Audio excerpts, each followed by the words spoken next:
Les invito a orar para entrar en materia en el estudio del Salmo 74 que hoy nos toca por la gracia del Señor.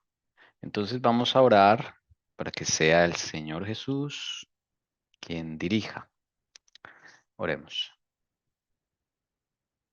Bendito y alabado seas, Padre Celestial, que sin merecerlo, Señor, nos has recogido, nos has reunido hoy, nos has llamado por medio de tu Santo Espíritu para que vengamos a este lugar virtual, por así decirlo, Señor, en tu presencia y poder alabarte primeramente, darte gracias porque ya pasó una semana en la cual nos sostuviste, Señor.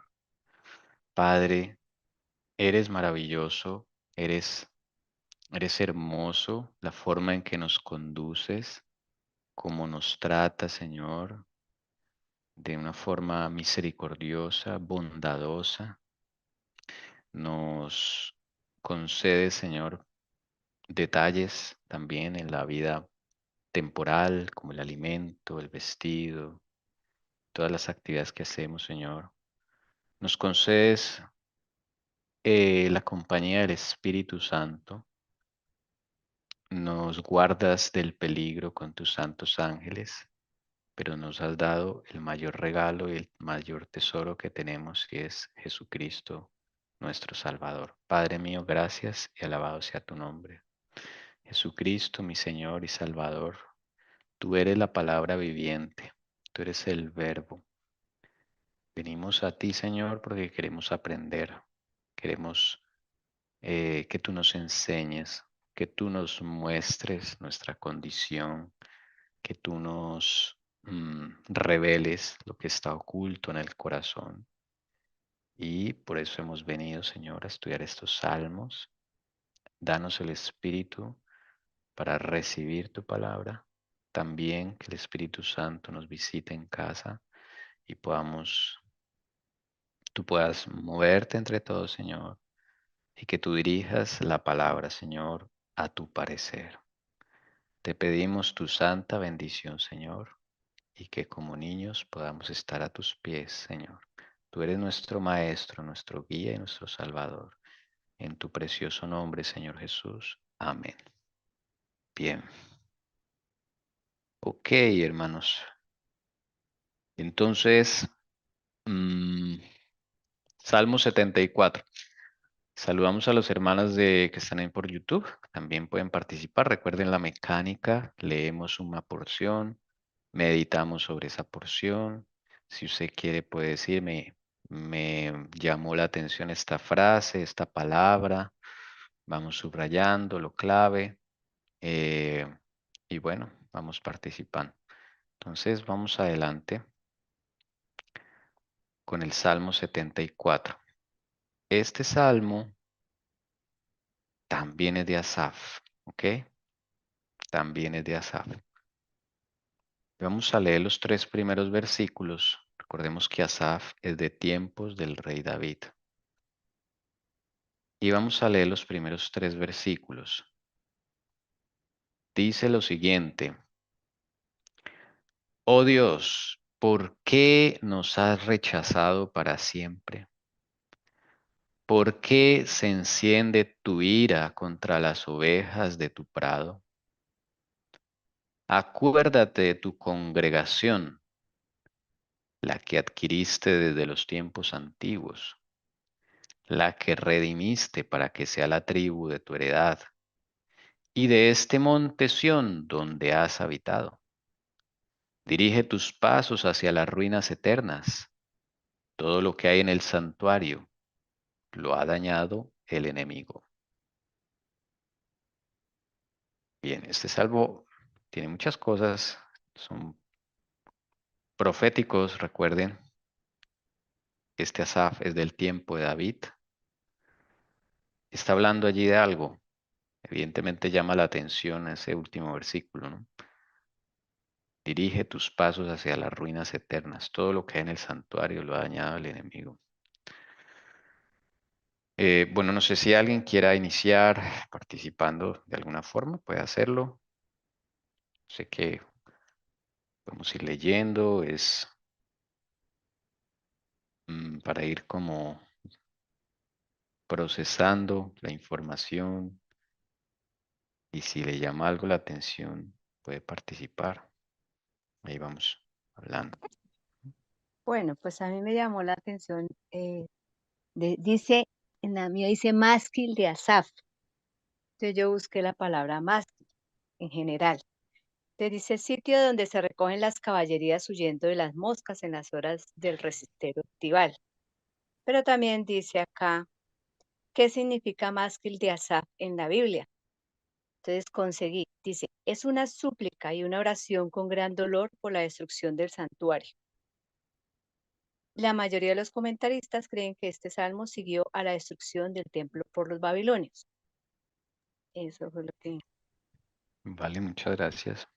O sea que está dirigiéndonos a la época de la destrucción del templo, años 600 antes de Cristo, aproximadamente.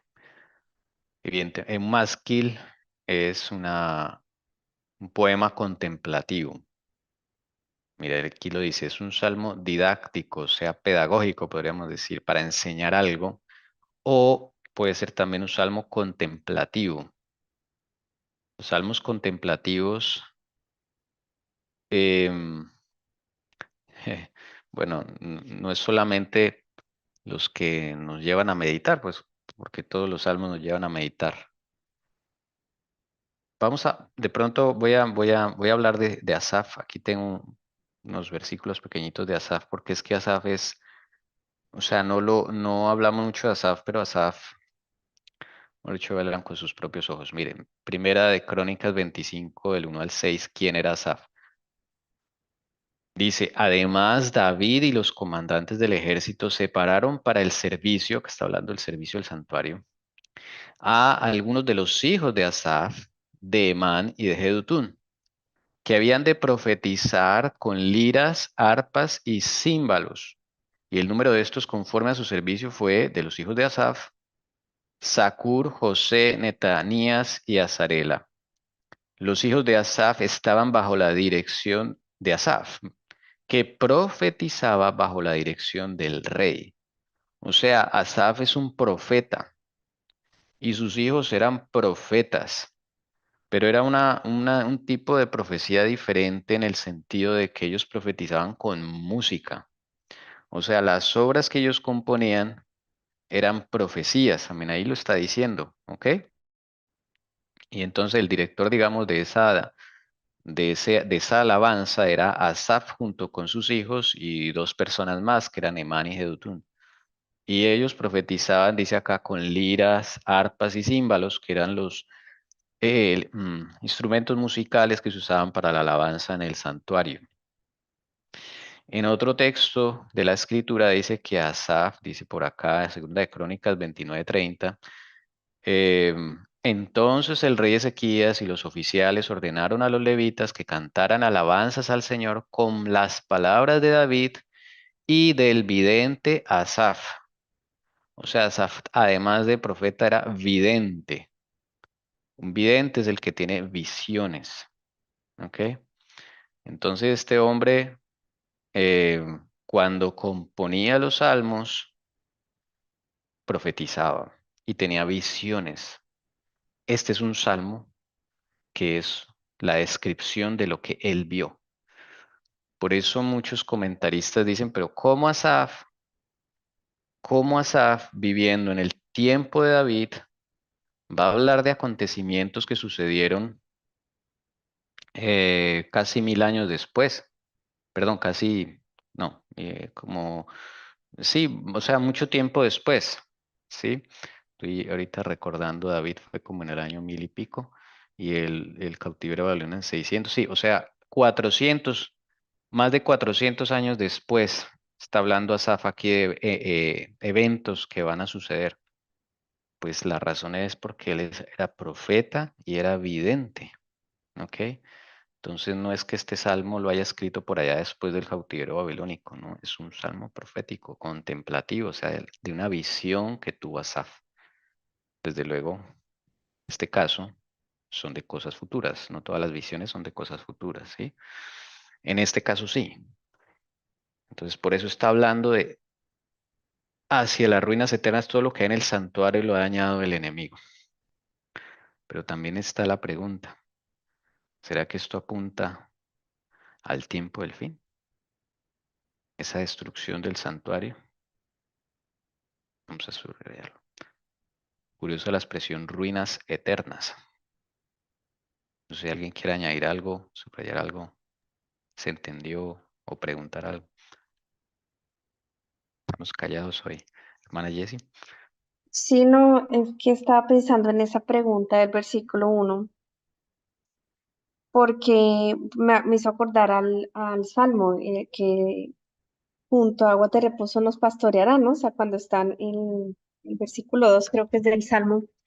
Entonces yo pensaba, pues, si uno estuviera siempre en el prado del Señor, pues no estará la ira del Señor contra nosotros, ¿no? No se va a ser rechazado. Entonces, esa pregunta, ¿por qué se enciende tu ira contra las ovejas de tu prado?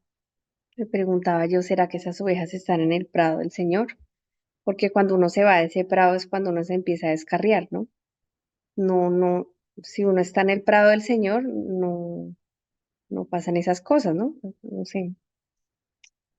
O sea, como tal la ira, lo que habla ahí, es lo que me pregunto, por esas preguntas que se hacen, ¿no? Lo que yo siento. Ok. Ellos Y claro, sienten que... dicen acuérdate Ujú, como si el Señor los hubiese olvidado, ¿no? ujú. Sí, yo estaba también haciendo esa, eh, pues, o sea, como esa meditación.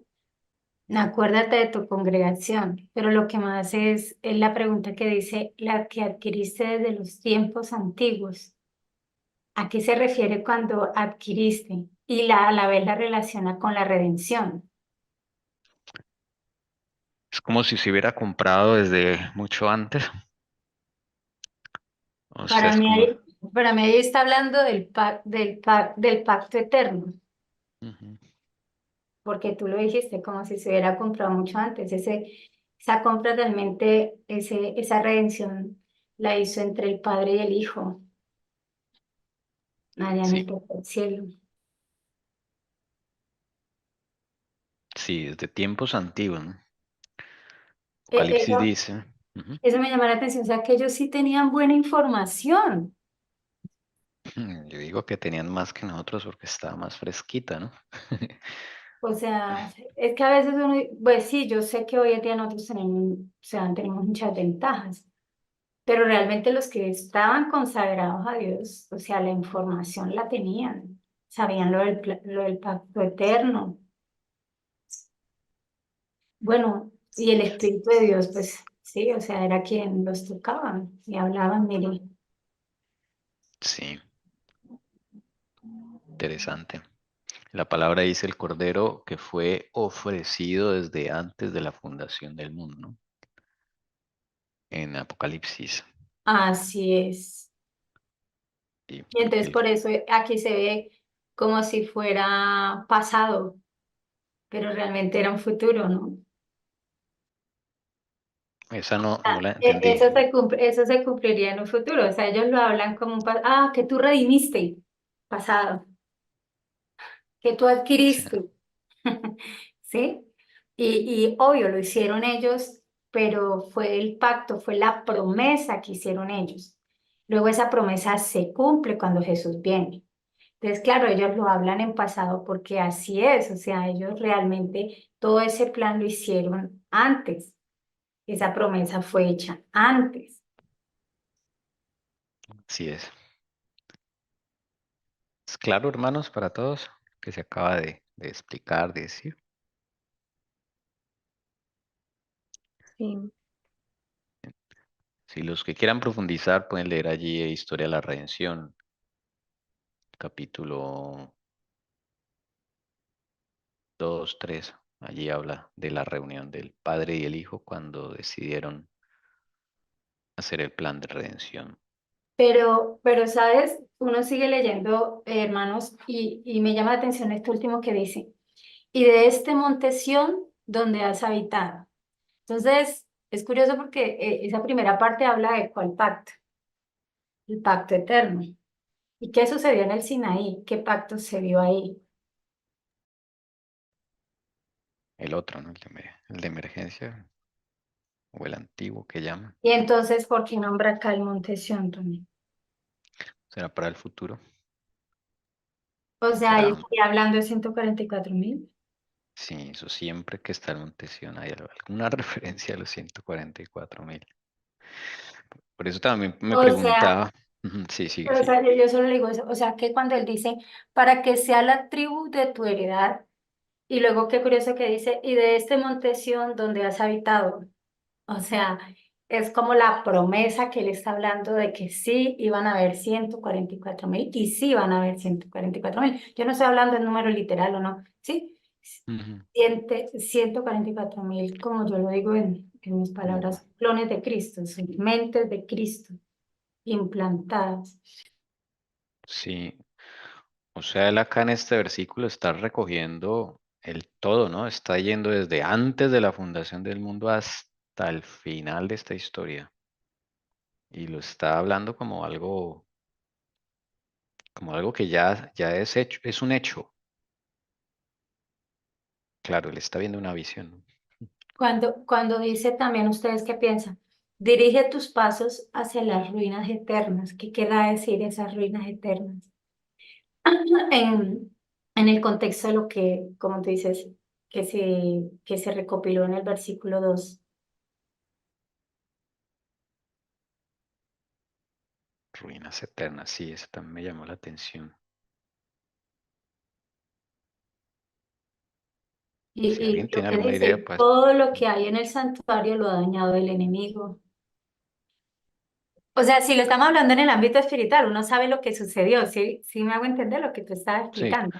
Pero sí, si yo me claro. voy en este ámbito ahí, Es la obra de Cristo en el santuario ha sido pisoteada, ¿no? Eso está ahí en Daniel, Apocalipsis. ajá, La intercesión del santuario del Señor Jesús, perdón, la intercesión del Señor Jesús en el santuario ha sido suplantada a través del papado, a través de no solo el papado, de la falsa justificación por la fe, yo etcétera. puedo dar un aporte de pronto, pues por lo que yo me acuerdo que en una prédica se hablaba que el santuario, y comparto eh, ese estudio, el santuario literalmente es el cuerpo de Cristo, ¿no? Es el ministerio de Cristo. Entonces, bajo ese contexto, yo leyendo esto que dice, dirige tus pasos hacia las ruinas eternas, es como cuando dice el fuego consumidor al final va a ser eterno, pero es porque el fuego le pertenece, ese fuego va a ser ¿quién? El juicio de Dios. Y ese fuego es eterno, o sea, que de Dios. Entonces, esas ruinas realmente lo que provocó el enemigo del caos que provocó allá en el cielo, cuando yo lo veo eterno, es porque realmente el ataque fue directo hacia Jesús, hacia Dios mismo. Entonces, ¿sí? Está Claro. hablando como el ataque, o sea, yo lo veo como simbólico, como si fuera Jesús. Él es eterno. Sí, o sea, la palabra eterno ahí no se refiere a las ruinas como tal, sino a quién pertenecían esas ruinas, lo que arruinó el enemigo. Y también me hace pensar que pues en el santuario estuvo también, bueno, el arca del pacto y la ley de Dios, ¿no? Cómo el enemigo se ha encargado de destruir esa ley de Dios, ¿no? Y leíto, la ley de Dios es Cristo mismo, es la Es ley Cristo mismo, viviente. es su Imagínate, carácter, sí. es Dios, es Cristo mismo, la ley viviente. Entonces, por eso te pondré las leyes en tu mente y en tu mente y en tu corazón, ¿a través de qué? De su Santo Espíritu. Entonces, más aún lo que dice. Entonces, ¿por qué eternas? Porque desde que el Señor hizo el santuario aquí en la tierra, Él siempre lo quiso pisotear, siempre ellos, fíjense que tenían que andar con ellos a todo lado y cuidándolo y entonces, pues creo que también a eso se refiere, ¿no? Eterno desde el comienzo, el enemigo ha estado detrás de ese santuario, por decirlo así. Yo tengo esta versión que dice, en el versículo 3 dice, dirige tus pasos a los asolamientos eternos, a todo el mal que el enemigo ha hecho en el santuario. Ok. Sí, Y si yo me devuelvo, por eso aparece Sión, porque eso debe ser restaurado.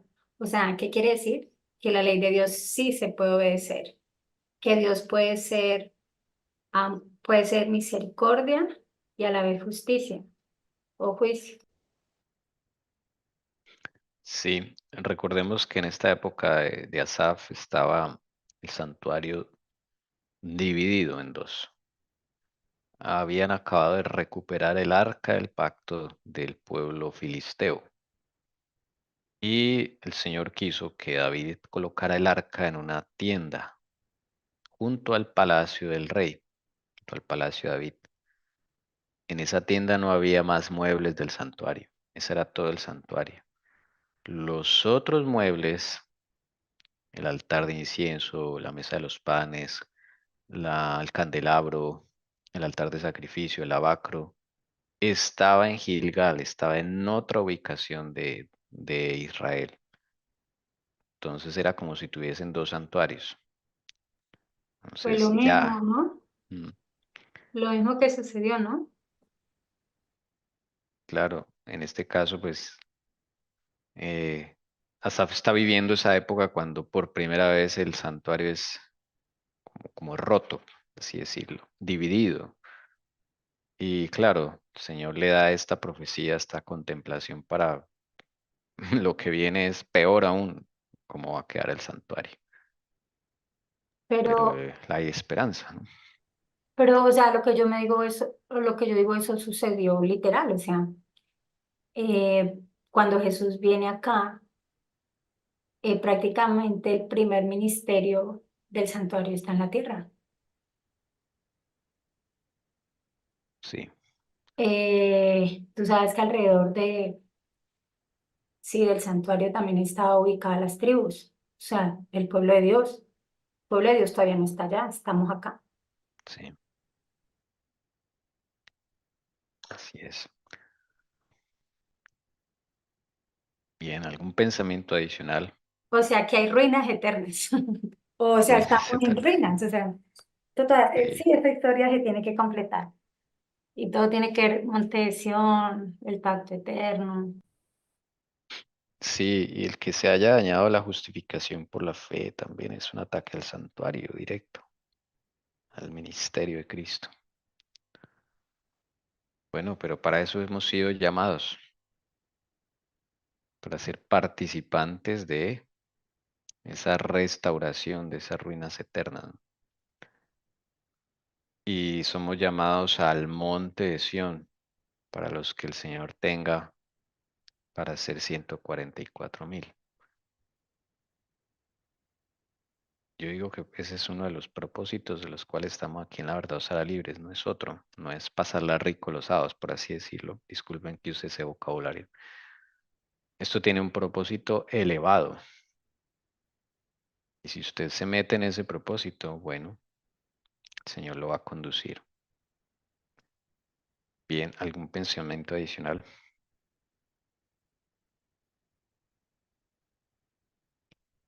Vamos a cantar y volvemos con el Salmo 74. Bueno, vamos a cantar en lo alto del monte.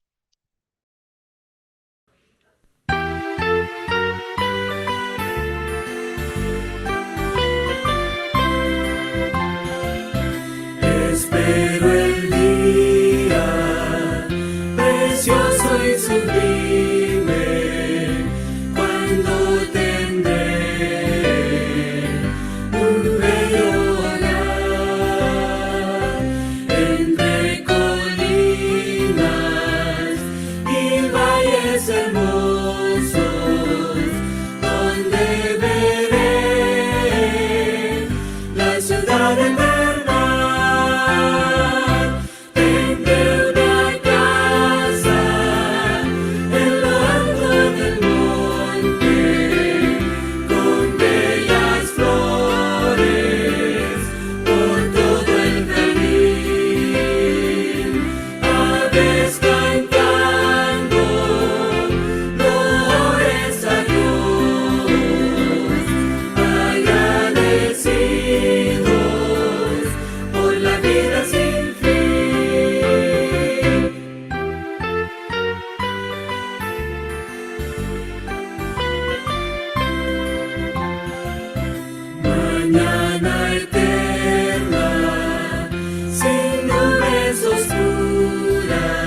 Y claro, con gozo porque el Señor Jesús es nuestro Salvador y nos está enseñando cosas maravillosas. Vamos a seguir con el 4 versículos más.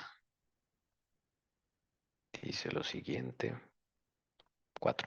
Dice, tus adversarios han rugido en medio de tu lugar de reunión.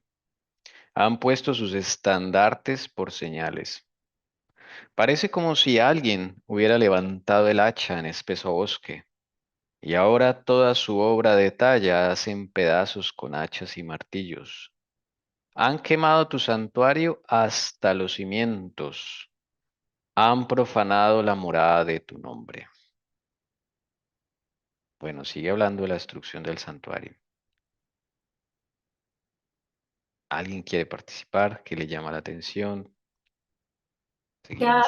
una preguntita, ¿y dónde dice estandartes? ¿Qué otro nombre tiene? Porque acá Ah, dice ok. divisas. Señales o signos. Esta palabra es como la que se usa en Mateo 24, el Señor cuando dice, cuando vean la abominación desoladora, eso, cuando vean Aquí en esa esa Biblia señal. dice que divisas. Divisas, qué raro, ¿no? Sí, qué raro. Divisas, vea pues. Sí, miremos acá las noticas. Parece como si alguien hubiera levantado el hacha o las hachas y ahora toda su obra de talla o aúna su obra de talla. Hacen pedazos con hachas y martillos. Han quemado tu santuario hasta los cimientos o han puesto fuego a tu santuario hasta los cimientos o hasta la tierra. Quiere decir ahí al nivel de la tierra, supongo. Bueno, esos son las noticas al margen como para Yo solo me profundizar. pregunto algo porque yo insisto con eso de las divisas y el estandarte. Digo, ¿qué similitud tiene entre el estandarte y las divisas? No sé cuáles divisas ese. A ver, 4. Miremos el hebreo, ¿por qué no? A ver esa palabra, ¿qué significa? 74:4. A ver, 70, Salmo 74, versículo 4. Mm, A ver, esta palabrita que es, ya la ponemos bien. Out, la H226. Dice una señal, ya sea de forma literal o figurada, como una bandera, un monumento, un prodigio, una evidencia. Aquí en la King James a veces se traduce como marca, como un milagro, como un símbolo, como un token.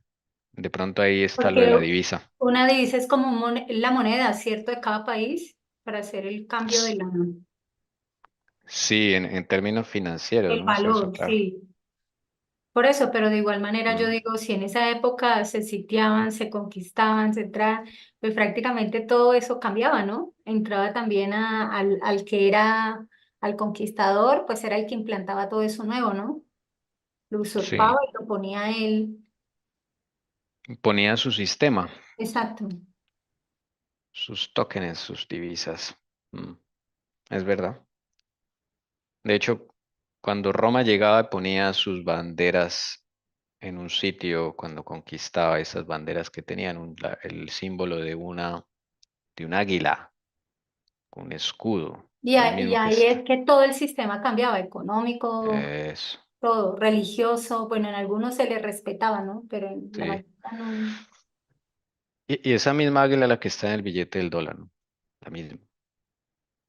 Bueno, Me llama la atención que ese token es, hoy en día lo que yo entiendo del token es que es como una contraseña que si no tienes eso no puedes entrar, ¿no? Es también. como un sistema, ¿no? El nuevo Sí. sistema, quien no tenga la contraseña, pues no. Por eso, porque era como, llamemos la nueva potencia que se levantaba. Entonces él era Ujú. el que sí ponía las reglas de juego de ahí en adelante. Sí. Por eso Esa es que pa- dice ahí que parece como si alguien hubiera levantado el hacha en un espeso bosque, o sea que volvió todo un caos. pedazos, sí. Todo se quemó el santuario. Dice hasta los cimientos han profanado la morada de tu nombre. Sí, esta palabra, a ver. Y cuando dice eso, tú te estabas refiriendo, era la época de David con los filisteos, Sí, pero ahí me llama la atención, Tommy, como si también fuera solo profético, como si no se quedara ahí, ¿no? Como que lo que pasó ajá. con Babilonia. Sí, claro, esto sucedió en Babilonia. Exacto, porque después Sí, tuvieron que ir a reconstruirlo todo, o sea, sí, sí, sí. Digamos, el 7 es claro porque en la época de Babilonia o sea, en la época de Asaf no hicieron todo eso, no quemaron el santuario hasta los cimientos, no. Sí, capturaron el arca, nomás digamos que ese era un inicio. literal no. Exacto, literal, ¿no? Literal se cumple en la época cuando llega Nabucodonosor, pero hay que decirlo, como, como siempre, Nabucodonosor no llegó a quemar el santuario y hacerlo pedazos. Eso iba a decir. No, fue por la desobediencia de Sedequías, el último rey de Judá. No fue Pero porque, Tommy, ellos tuvieron tres sitios, ¿no? sí, O sea, yo a veces digo que tuvieron como si fuera tres tiempos de gracia, en la cual Dios le decía a través de Jeremías, sométanse a Babilonia, no se vayan para Egipto. sí, pero inclusive desde el principio con este rey, el otro hijo de Josías, Jeremías, el que tú estás nombrando, le decía a este rey, lo único que hay que hacer es someterse a Babilonia, no más. Es, por eso, o sea, esos tres sitios le dijo eso y no fue así, por eso es que destruyen, pero Mm, no era plan de Dios. No era plan de Dios. O sea, y eso vuelve y sucede en el año 70, o sea, eso vuelve y se repite. Sí, vuelve y se repite. Es verdad, yo hablando con mi esposa que día de ese tema, yo le decía, mi amor, si este rey hubiera obedecido, y todos el pueblo, no solo el rey, porque eran todos, hubieran obedecido, se hubieran sometido al rey de Babilonia, no habría habido ningún muerto y el santuario no lo habrían destruido. Ese no era plan de Dios. Y a veces yo razonando con mi esposa, a veces uno hace las cosas peor, inclusive, por no obedecer a Dios, se genera más problemas. Así uno haya caído en error, en pecado, sí, Dios es justo y tiene que hacer un castigo, pero aún en el castigo de Dios hay misericordia. Pero uno antes se revela contra el mismo castigo, entonces peor a uno le va, peor. Entonces ahí uno ve el amor de Dios tan increíble por su pueblo.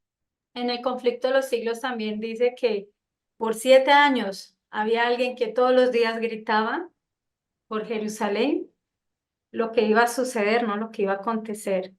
En el año 70 estamos hablando de, Sí, sí, sí. Y el pueblo, como tú dices, o sea, es rebelde, o sea, y no es que eran, nosotros somos rebeldes. Y prefirieron cogerlo y matarlo. Y se escuchaban que las puertas se abrían, unas puertas que no se podían abrir así nomás, el Señor como alertando, o sea, no, eso de nada sirve, o sea, la dureza de nuestro corazón, todos somos duros de servicio, es una cosa, sí, y que la historia se repite, por eso le digo yo, vea, pasó acá, aquí estaba dando algo profético que era en Babilonia, no se quedó con eso, luego llegó en el año 70. Y luego si uno se pone a mirar esos patrones, vuelven y se repiten. No, ya no es literal, pero sí tiene que ver con el pueblo de Dios, inclusive el rechazo, como tú decías, del mensaje de 1888, la justificación por la fe. ¿Y qué sucede? De vueltas al desierto. sí. Porque es fácil decir, ah, miren, Nabucodonosor tan malo llegó y acabó con todo. Y pues es el mensaje sionista de hoy en día, es que todo lo que sea contra Israel, entonces ellos son los malos. Israel es el buenón, el buenito. Eso no es así, hermanos. Cada uno tiene que, eh, digamos, analizar esa situación, nosotros analizarnos qué fue lo que pasó. Eh, o sea, el Señor sí permitió que llegara Nabucodonosor, pero nunca fue la intención de Nabucodonosor hacer semejante matazón. De hecho, la primera vez que él llegó, se resistió el rey y él lo que hizo fue llevar la primer grupo de personas a Babilonia, la deportación.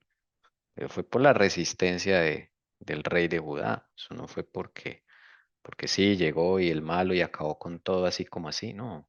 Entonces, hay un nivel de responsabilidad nuestro, que es el que a veces no vemos. Bueno, Bueno, a mí me sí. llama la atención que en la Biblia que tengo, el hacha en medio de su de tupido bosque, es él, ese él está con mayúscula. Entonces, pues, El hacha, sí, sí, acá mm, en la Valera del 60. Entonces, porque pues fue, yo estaba buscando, ¿no? Que Acá dice que también. Dios, pues el hacha, dice la historia del hacha que flotó nos recuerda que Dios se interesa en cada problema que tenemos, sea grande o pequeño.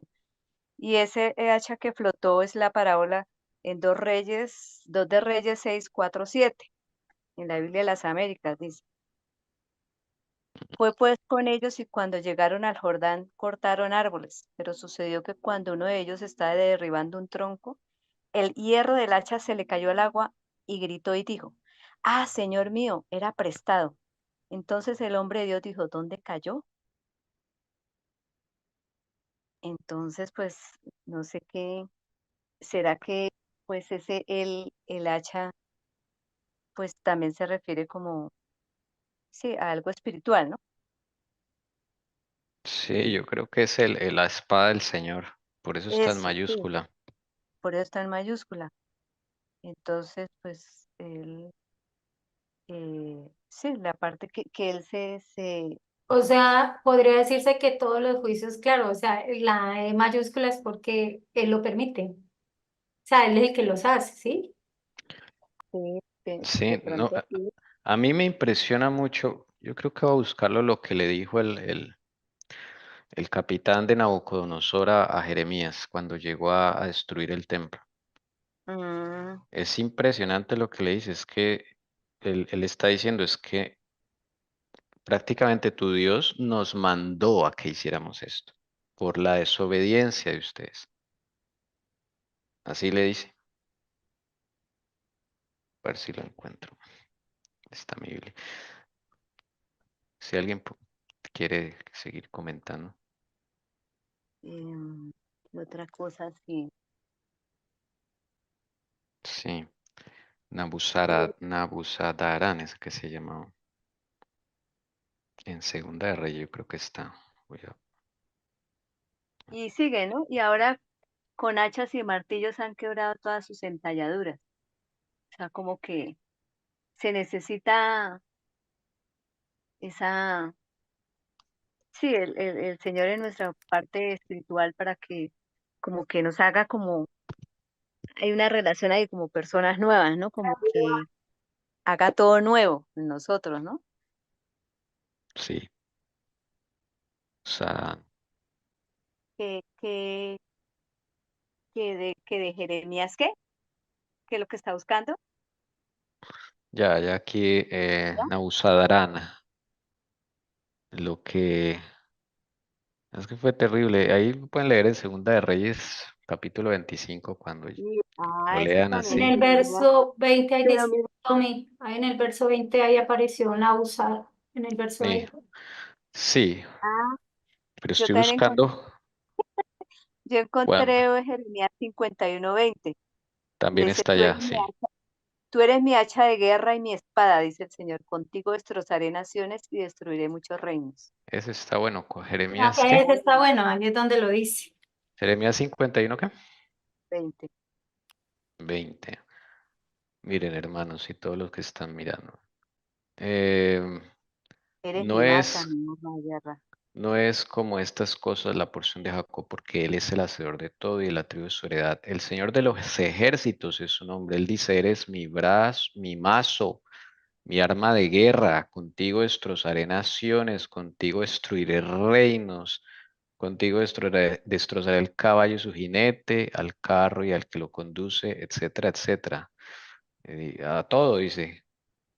Y pagaré, dice el Señor, a Babilonia y a todos los habitantes de Caldea todo el mal que han hecho en Sion delante. Ah, bueno, ellos también tenían juicio, pero acá está hablando de cómo el Señor los usó.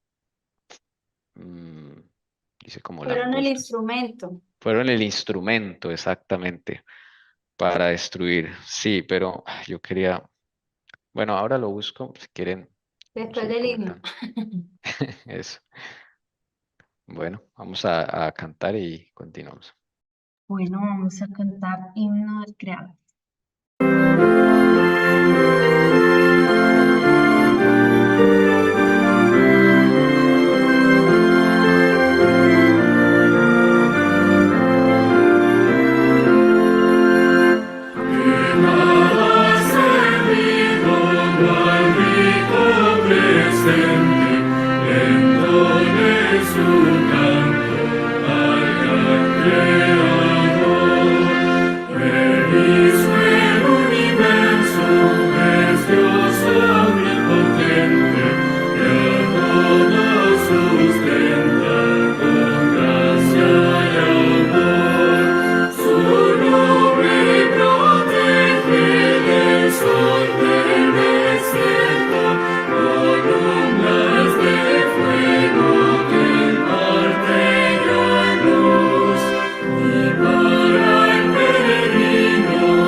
Amén.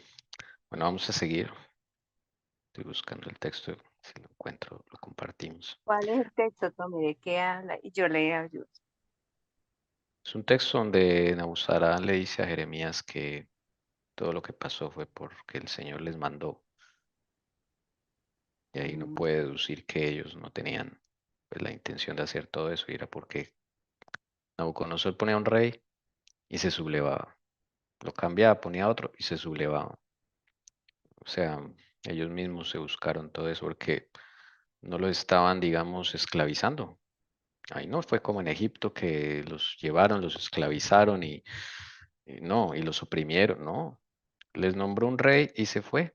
Y ya, puedan vivir en paz. Pero el orgullo de no quedar sujetos es lo que los llevó a eso. Bueno, si lo encuentran, pues. Pero vamos a seguir, vamos a seguir. En estos, estábamos en donde, que en el 7. Y sigue viendo Asaf esta visión del futuro y dice, dijeron en su corazón, arrasémoslos por completo. Han quemado todos los santuarios de Dios en la tierra. No vemos nuestras señales. Ya no queda profeta, ni hay entre nosotros quien sepa hasta cuándo. ¿Hasta cuándo, oh Dios, blasfemará el adversario? ¿Despreciará el enemigo tu nombre para siempre? ¿Por qué retiras tu mano, tu diestra? Sácala de dentro de tu seno, destrúyelos. Bien, ¿qué podemos decir aquí? Me llama la atención que dice santuarios, plural. Vamos a ver aquí las notas al margen también para mirar el texto que dice. Dijeron en su corazón, arrasémoslos u oprimámoslos por completo o juntos, dice literalmente, arrasémoslos juntos. Han quemado todos los santuarios o literalmente los lugares de reunión. Es curioso porque en época de Israel solo había un lugar de reunión. Hice varios. Entonces podría esto evocar algo en el futuro. ¿Qué piensan, hermanos? ¿Qué dicen? Me hace acordar, pues no sé, yo creo que no es esa época, pero podría ser que en la época de Samuel tampoco había profeta, ¿no? Durante ese tiempo, hasta que llegó Samuel. Sí, sí, es verdad. Como desde Débora, la profetisa, en época de jueces no había profeta. Aquí en la Valera sí se refiere a uno.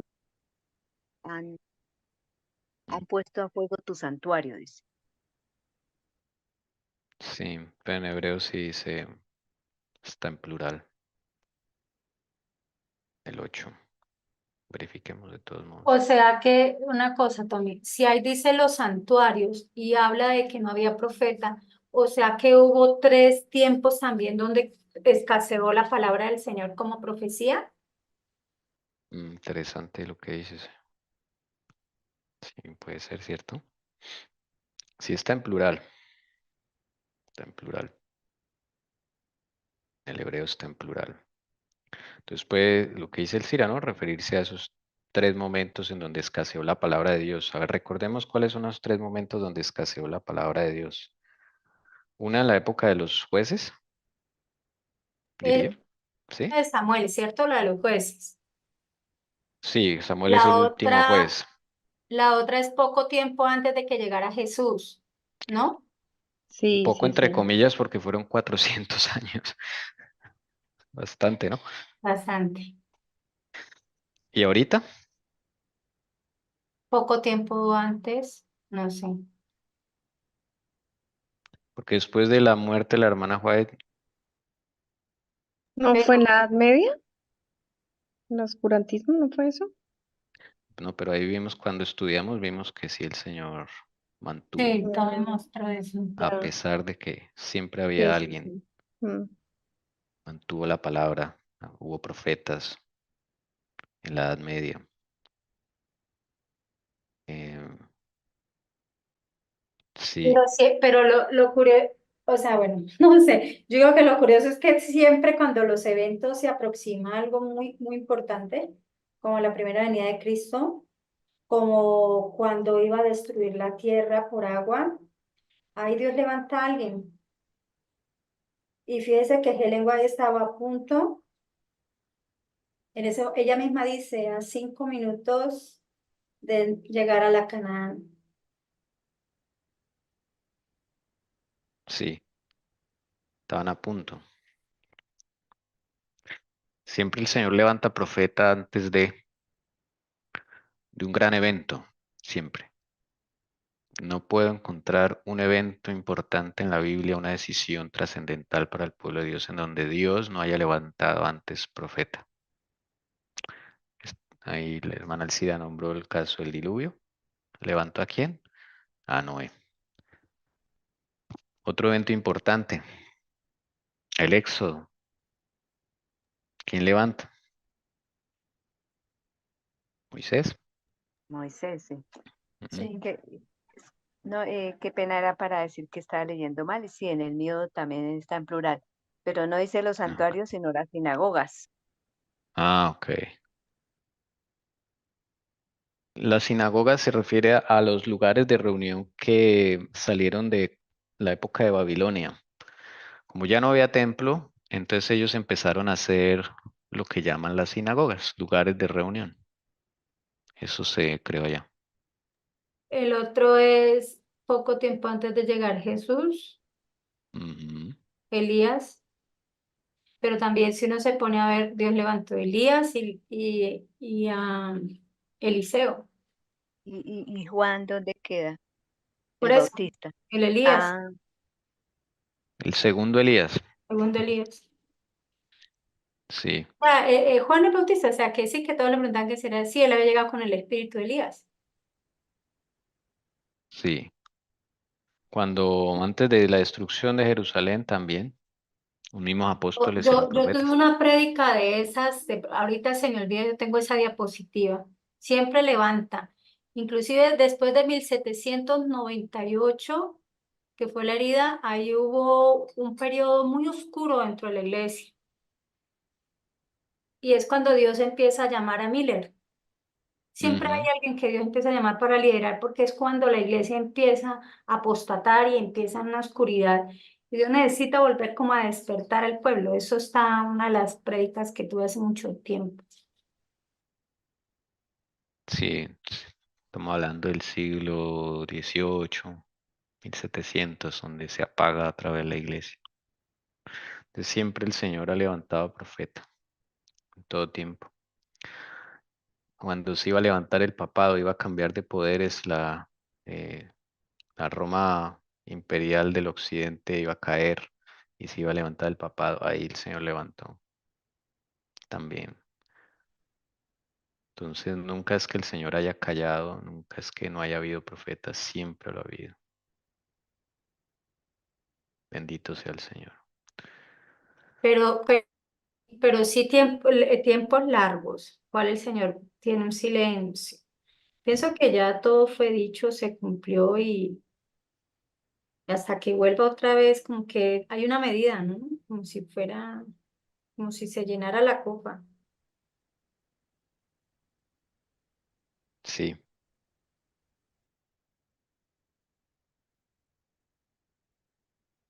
Bien, ¿algo más?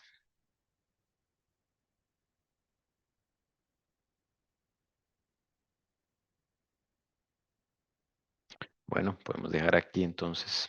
Vamos a cantar, a finalizar. pero quizá entonces a qué se referirá cuando dice ya no queda profeta. ¿En qué Vea, época sería? encontré que eso ha sido un tema que yo había tenido, que es el patrón profético. Entonces, tenía el primero, que era Noé, que era el momento de siempre el patrón profético que se levanta, que es clave, es cuando hay un periodo de oscuridad. En ese periodo de oscuridad hay un tiempo, siempre hay un tiempo que Dios da. Y al levantar a Noé da un tiempo en el cual tiene que predicar. También el Señor lo acompaña con milagros. Durante esos milagros o manifestaciones, por eso es que el Señor, bueno, solo voy a nombrar los tres, pero más adelante, digamos, lo cumple la iglesia adventista, pero pues voy a leer estas partes. Y luego después de esos milagros que Dios apoya a la persona que levanta, como en el caso de Noé, esas manifestaciones, viene un reavivamiento y a la vez un rechazo. O sea, hay un grupo que sí pasa algo, hay un reavivamiento, una reforma, pero hay un grupo en el cual no acepta, rechaza totalmente. Luego viene, entonces, estos patrones se repiten dentro de la iglesia. Hay un chasco y luego viene un juicio. Por eso con Noé pasó eso. Con Moisés pasó exactamente. Y el otro patrón que se vuelve a repetir, que el que yo les había dicho, era con Jesús. Con él también, el juicio es el que se llega a 70 años de la destrucción de Jerusalén. En el juicio de Noé era el juicio que pasaba por agua. Y también hubo como ese chasco, hubo un juicio también con Moisés. A la final, ese juicio pues no entran los que se suponen que habían salido de Egipto por su incredulidad y viene una nueva generación.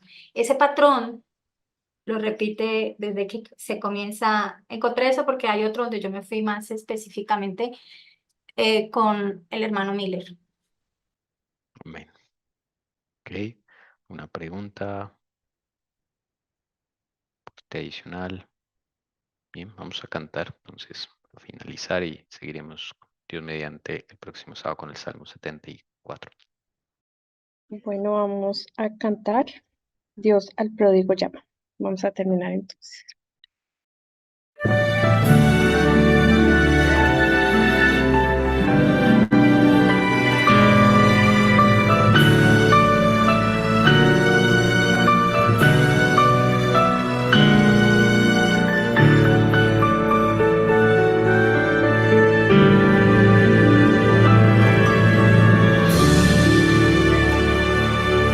Al jardín memorable y hermoso,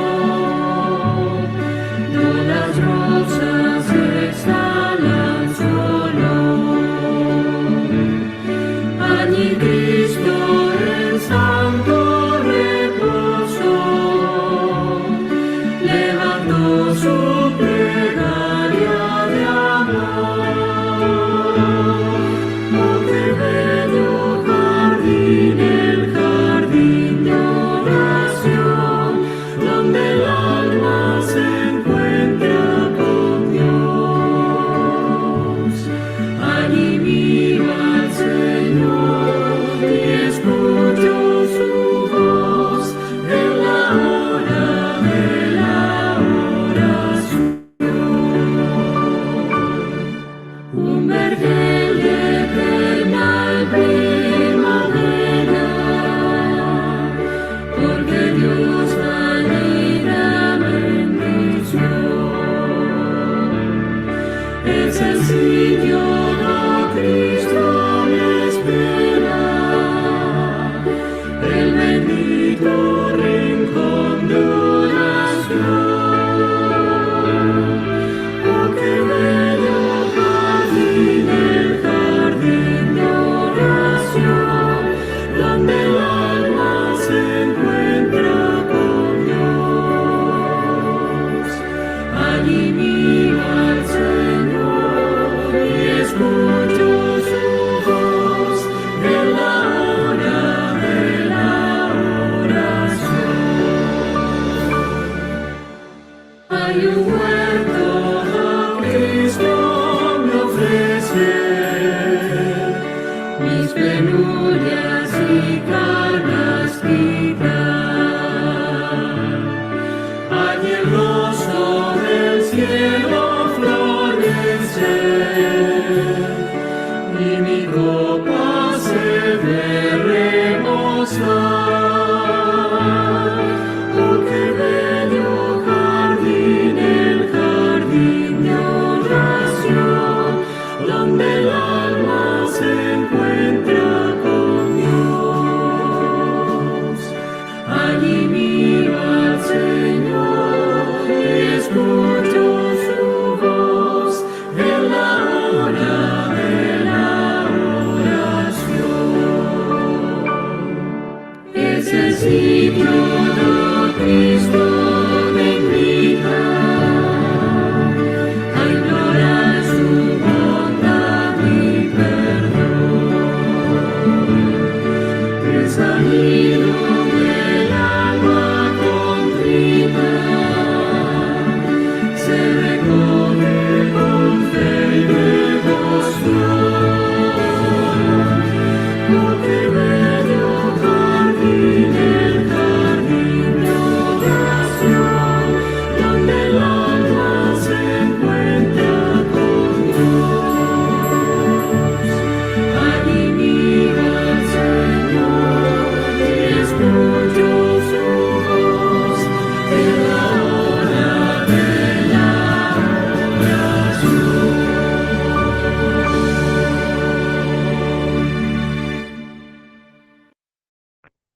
Bien, no encontré el texto, pero encontré otro, como así, para que no quede así como sin el texto, pronto para las personas que de pronto no entienden que esto no fue pues obra de un loco llamado Nabucodonosor, aunque sí él tenía problemas y todo, como todos los seres humanos, no es que se le ocurrió llegar y asolar a Jerusalén de un día para otro. Aquí están las palabras del profeta Jeremías que le dirige a Sedequías, el último rey. Y esto es clarito. Claro, clarito, claro, como dice el hermano Ariel. Dice acá, esto está en Jeremías capítulo 38, versículo 17 y 18. Y Jeremías dijo a Sedequías, así dice el Señor, Dios de los ejércitos, el Dios de Israel. Si en verdad te pasas a los oficiales del rey de Babilonia, entonces vivirás y esta ciudad no será incendiada y vivirás tú y tu casa. Sencillo. Era lo único que había que hacer. Miren, no será incendiada. ¿Mm? Pero, 18, si no te pasas a los oficiales del rey de Babilonia, o no te sometes a ellos, esta ciudad será entregada en manos de los caldeos, la incendiarás y tú no escaparás de su mano. ¿De quién era la decisión? Y esto es lo que nos pasa muchas veces en la vida, hermanos. Pero Entonces también no había es, otra advertencia, no debían volver a Egipto. eso es después de Sedequías, claro que sí. Obvio, Cuando pero lo matan y ya eran dos, o sea, porque igual ya los llevan, pero igual seguían de rebeldes. Ellos no querían someterse a no Babilonia, querían. era algo, uy, Era una cosa enfermiza. Sí. Y después de incendiado todo, le dice el Señor, no se vuelvan a Babilonia. Y se supone que eran las a personas Egipto, más no a Babilonia. humildes, perdón, No, a no sé. Egipto, sí señora. Y eran las personas más humildes, ¿no? Del pueblo, las que uno de pronto, bueno, y con ellos estaba Jeremías. Y no, Pero ellas se Jeremías fueron. también quiso quedarse ahí, es lo que a veces eso como que no me cabe en la cabeza. Sí, pero porque el Señor le dio a elegir. Y esa es la Por conversación eso, que no he encontrado. por eso, o sea, él fue La- el que eligió, o sea, Jeremías fue el Claro. que quiso quedarse, porque el Señor le ofreció otra cosa. Yo lo que veo es que le ofreció dos opciones. Si quieres pasar, si quieres ir a Babilonia, puedes hacerlo. Si quieres quedarte, puedes hacerlo. Es lo que yo veo que le dio dos. Y esa es la historia que estoy buscando, pero no la he No encontrado. sé, Y ahí, para mí veo que él le dijo cuando llegó este guarda, le dijo Dios, o sea, que él era el único que había hablado a favor de Babilonia, o sea, del rey, y por cuanto ya le tenían todo, no era sino que él dijera qué quería. Obvio, el libre albedrío. Yo digo que esa historia me parece tanto también cuando leo a Pablo, y yo, bueno, tengo esas preguntas con Dios. Le digo yo, bueno, yo sé que todo eso es libre albedrío, pero no era la voluntad tampoco de Dios, pues eso, digo yo, o sea, que después cuando ellos se fueron para Egipto se lo llevaron y allá lo terminaron matando a Jeremías. no me acuerdo, creo que no muere. No, Sí, mueren señor, son ese ellos. estudio, no, señor, ese estudio lo hicimos en Prado y a mí nunca se me olvida Ya, que vamos a buscarlo de Profetas y Reyes, este hermano, se me olvida, de pronto Lucy me acuerda, que era novio de tu hermana. Se me olvidó este chico. Javier. Javier. Y yo le decía, yo también decía lo mismo, no, él no muere. Uy, cuando él lo mostró y lo leímos, me acuerdo en ese estudio, uy, yo quedé. Mm, ok. Bueno, seguiremos. Seguiremos que el Señor nos siga enseñando.